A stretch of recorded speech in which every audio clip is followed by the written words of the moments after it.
కోలుకుంటున్న ఖమ్మం నివాసాలకు చేరుతున్న బాధితులు వరద నష్టంపై ఇంటింటి సర్వే ఇంటికే నిత్యావసరాలు బ్యాంకు ఖాతాలో సేకరణ నేడు 10,000 సాయం ఇంటికన్నే వద్ద రెండో ట్రాక్ సిద్ధం సికింద్రాబాద్ బెజవాడ రూట్లో నెమ్మదిగా నడుస్తున్న రైళ్లు అంటూ కూడా చూస్తున్నాం.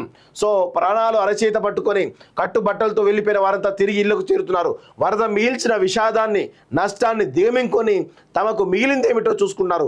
కాలు చేయి కూడా తీసుకొని నివాసాలు శుభ్రం చేసుకున్నారు. మున్నేరు ఉప్పెనతో కకావికలమైనటువంటి ఖమ్మం క్రమంగా కుదుటపడుతోంది.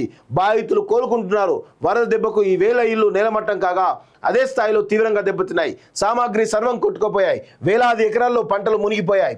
గత ఆదివారం పునరావాస కేంద్రాలకు వెళ్లిన వారంతా ఇళ్లకు తిరిగి వచ్చారు. మున్నేరుకు ఆనుకొని ఉన్న బొక్కలగడ్డ, పద్మావతి నగర్, వెంకటేశ్వర నగర్, మంచికంటి నగర్, మోతీ నగర్, కాల్వొడ్డు, దంసాల నగర్, రామన్నపేట, ధన్వాయిగూడెం, ప్రకాష్ నగర్, ఖమ్మం ఇలా చాలా మంది విలేజ్ నుంచి ఎవరైతే ఈ వర్షాల వల్ల పునరావాస కేంద్రం వెళ్ళిరో వాళ్ళు మళ్ళీ తిరిగి ఇంటికి వచ్చే వాళ్ళ ఇంటిని అన్నింటినీ కూడా అసలు మా సామాన్లు ఉన్నాయో లేవో అనేటువంటి దాంట్లో కొంత వాళ్ళ ఇంటిని శుభ్రం చేసుకుంటూ పాపం ఆ విషాదం ఏదైతే ఉందో ఆ నష్టం ఏదైతే ఉందో దాన్ని తలుచుకుంటూ బాధపడుతున్నటువంటి సందర్భాలు కనబడుతున్నాయి. సో రాష్ట్ర ప్రభుత్వం కూడా ఇంకా అలర్ట్ చేయాల్సిన అవసరం ఉంది.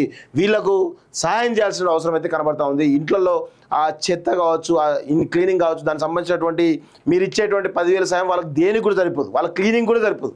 దయచేసి ఇంకా మీరు వాళ్ళకి మోరల్గా అన్ని రకాలుగా సపోర్ట్ చేయాల్సిన అవసరం ఉంది. వాళ్ళ ఇంటి దగ్గర ఉండి వాళ్ళ ఇల్లు మొత్తం శుభ్రం చేసుకున్నాక శానిటైజేషన్ సిబ్బంది అంతా కూడా వెళ్ళాలి. అవసరమైతే హైదరాబాద్ నుంచో వేరే వేరే జిల్లాల నుంచి కూడా తరలించేటువంటి ప్రయత్నం చేయాల్సిందిగా ఈ రాష్ట్ర ప్రభుత్వాన్ని నేనైతే డిమాండ్ చేస్తా ఉన్నాను.